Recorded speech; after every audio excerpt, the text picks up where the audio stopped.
بسم اللہ الرحمن الرحیم۔ السلام علیکم عزیز طلباء و طالبات، اسٹوڈنٹس۔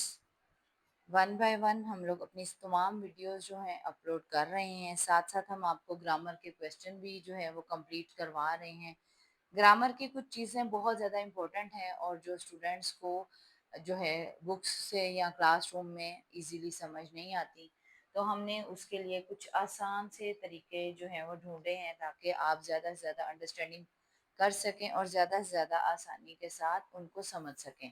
تو آج ہم لوگ گرامر کا جو کویسچن کر رہے ہیں وہ ہے علم بدی۔ علم بدی کیا ہوتا ہے؟ بدی کے لغوی معنی ہے انوکھا، نادر یا نئی چیز کے۔ انوکھی، قیمتی، نادر اور عام چیز سے ڈیفرنٹ جو چیز ہوتی ہے، عام روٹین سے ہٹ کے جو چیز ہوتی ہے اس کو انوکھی چیز کہتے ہیں۔ تو علم بدی جو ہے اس میں مختلف صنعتیں استعمال ہوتی ہیں اور یہ والی جو رولز ہیں نا یہ زیادہ تر شاعری میں استعمال ہوتے ہیں۔ مختلف اشعار میں جو ہیں یہ علم بدی کا استعمال کیا جاتا ہے اور گرامیٹیکل حوالے سے آپ کو اس میں سے کویسچن آتے ہیں پیپرز میں یا ایم سی کیو آتے ہیں۔ تو اس کے لیے جو کامن ترین جو صنعتیں ہیں وہ ہم آج کریں گے تاکہ آپ کو اگر پیپر میں ایم سی کیو آ جائے یا آپ کو کوئی اور آ جائے کویسچن وغیرہ تو آپ ایزیلی اس کو اٹیمپٹ کر سکیں۔ مثلاً علم بدی کی اقسام۔ علم بدی کی دو اقسام ہیں، ایک کا نام ہے ثنائی لفظی اور ایک کا نام ہے ثنائی معنوی۔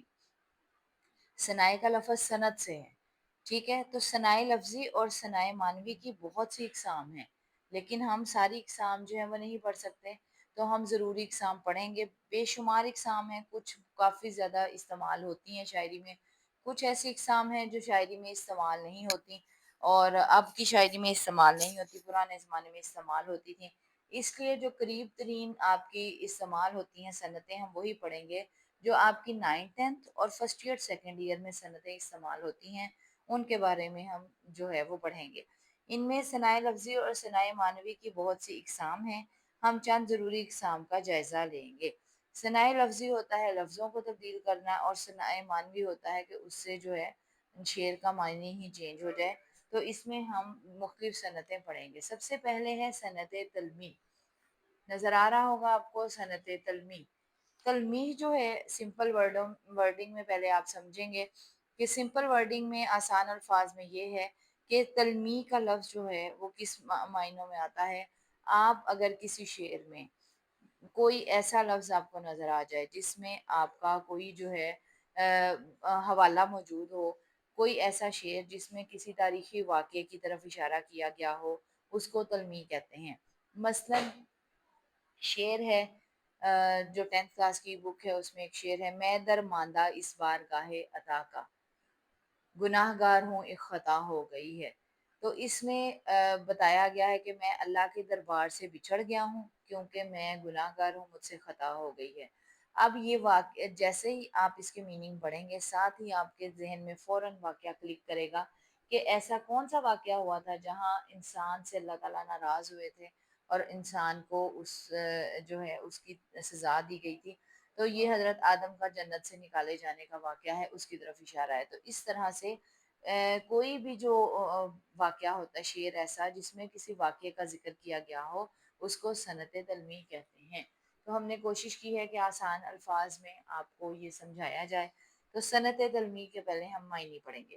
تلمیح کے لغوی معنی ہے اشارہ کرنا، کسی چیز کی طرف اشارہ کرنا، کسی واقعے کی طرف اشارہ کرنا۔ ادبی اصطلاح میں کسی مشہور قصے، واقعے، شخصیت، جگہ یا داستان کی طرف اشارہ کرنے کو تلمیح کہا جاتا ہے۔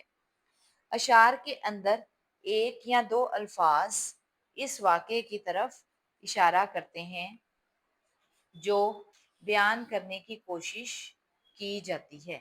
جس واقعے کا ذکر کیا جاتا ہے اس کا ایک یا دو لفظ جو ہیں وہ لازماً شعر کے اندر موجود ہوتے ہیں جس سے آپ کو فوراً پتہ لگ جاتا ہے کہ یہ تو اس واقعے کی طرف اشارہ کیا گیا۔ واقعہ کوئی عام واقعہ نہیں ہوتا بلکہ مشہور و معروف واقعات جو ہیں ان کی طرف اشارہ کیا جاتا ہے۔ ہاں البتہ اس تلمیح کو پڑھنے کے لیے آپ کا جنرل نالج ہونا بہت ضروری ہے کہ آپ کو یہ والے واقعات تاریخی واقعات ہیں اور مشہور واقعات ہیں، تو کچھ بچوں کو تو روٹین میں بھی ان واقعات کا نہیں پتہ ہوتا، تو آپ کو یہ واقعات پتہ ہونے چاہیے۔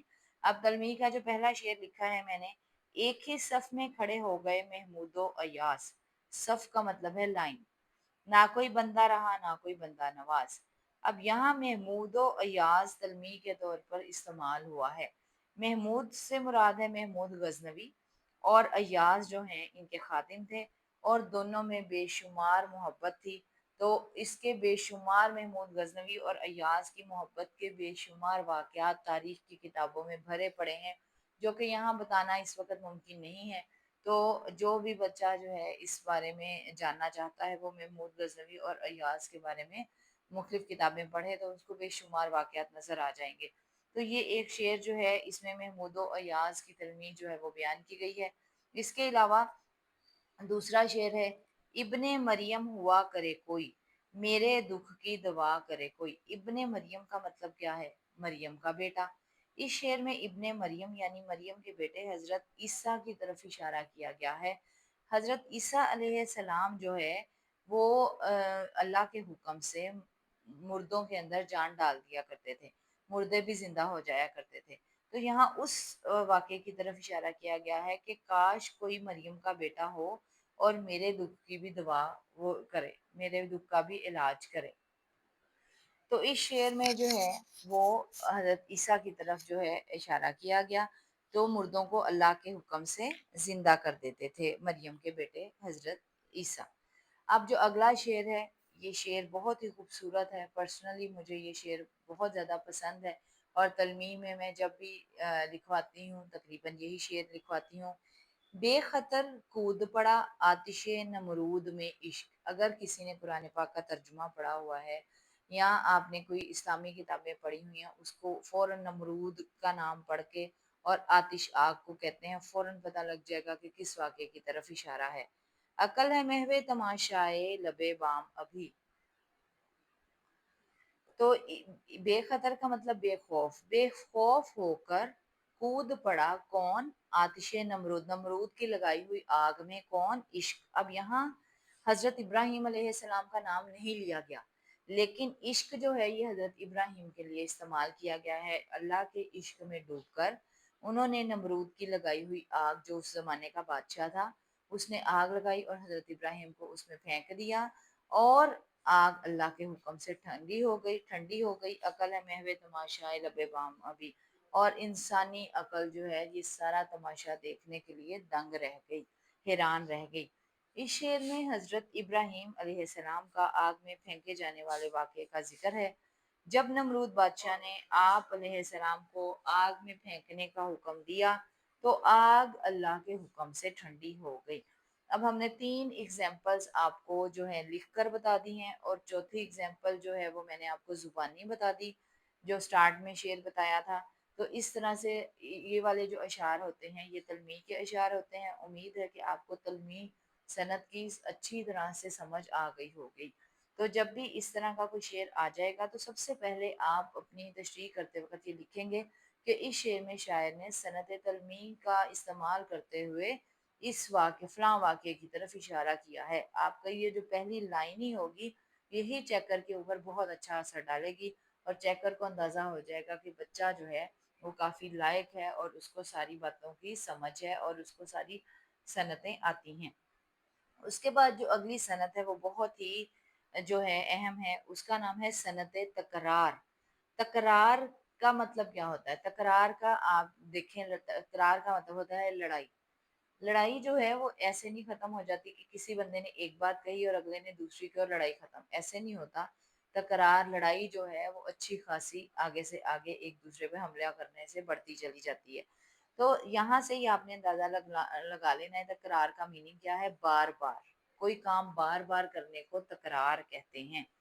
تو صنعت، یہ والی صنعت بھی جو ہے استعمال ہوتی ہے، یعنی کہ کسی بھی شعر میں کوئی ایک یا دو یا تین لفظ بار بار استعمال ہوں تو ہم کہتے ہیں اس شعر میں شاعر نے صنعت تکرار کا استعمال کیا ہے۔